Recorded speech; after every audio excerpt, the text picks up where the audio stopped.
धर्मशास्त्रों में कहा जाता है कि भगवान शिव को प्रसन्न करना सबसे आसान है। शिवजी अपने भक्तों से जल्दी प्रसन्न हो जाते हैं। सोमवार का दिन भगवान शिव को समर्पित है। सोमवार को शिवलिंग का अभिषेक करना, शिवलिंग पर जल चढ़ाना, शिवजी की विधि विधान से पूजा करना भक्तों की हर मुराद पूरी करवा देता है। माना जाता है कि भगवान शिव तो केवल जल चढ़ाने से ही प्रसन्न हो जाते हैं। बस इसके लिए शिवलिंग पर जल चढ़ाते समय कुछ नियमों का पालन करना होता है। गलत तरीके से शिवलिंग पर जल चढ़ाने से शिवजी जी नाराज हो सकते हैं। आज हम इस वीडियो में बात करेंगे कि शिवलिंग पर जल चढ़ाने के लिए कौन सा बर्तन इस्तेमाल होता है, जल चढ़ाते हुए किस दिशा में मुंह होना चाहिए और क्या मंत्र बोलना चाहिए।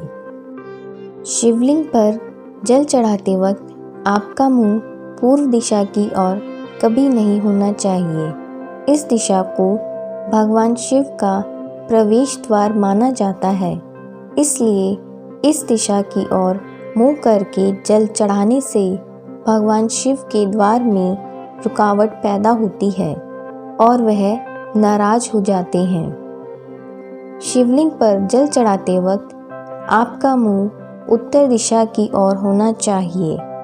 इस दिशा को भगवान शिव का बायां अंग कहा जाता है, जो माता पार्वती को समर्पित है।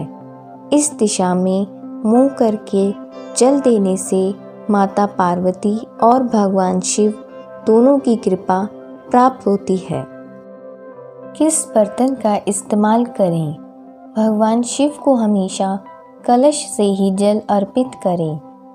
शिव पर जल चढ़ाने के लिए तांबे का कलश सबसे अच्छा माना जाता है। आप चांदी या कांसे के लोटे से भी जलाभिषेक कर सकते हैं। भगवान शिव पर जल चढ़ाने के लिए स्टील का बर्तन इस्तेमाल ना करें। वहीं तांबे के कलश में दूध से जल अर्पित ना करें, ऐसा करना अशुभ होता है। जल हमेशा बैठकर ही चढ़ाएं। शिवलिंग पर हमेशा बैठकर जल चढ़ाएं।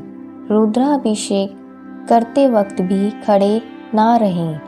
पुराणों में कहा गया है कि अगर आप खड़े होकर जल चढ़ाते हैं तो वह भगवान शिव को समर्पित नहीं होता और ना ही उसका लाभ मिलता है। जलाभिषेक हमेशा दाएं हाथ से करें। शिवलिंग पर जल हमेशा दाएं हाथ से ही चढ़ाएं और बाएं हाथ को दाएं हाथ से स्पर्श करें। जल चढ़ाते वक्त जल की धारा पतली बहकर आए, इसलिए धीरे धीरे भगवान को जल चढ़ाना चाहिए। साथ ही ओम नमः शिवाय का जाप करना चाहिए। तांबे, कांसे या फिर चांदी के पात्र में जल लेकर सबसे पहले जलहरी की दाईं ओर चढ़ाएं, जो गणेश जी का स्थान माना जाता है। जल चढ़ाते समय गणेश मंत्र को बोलें।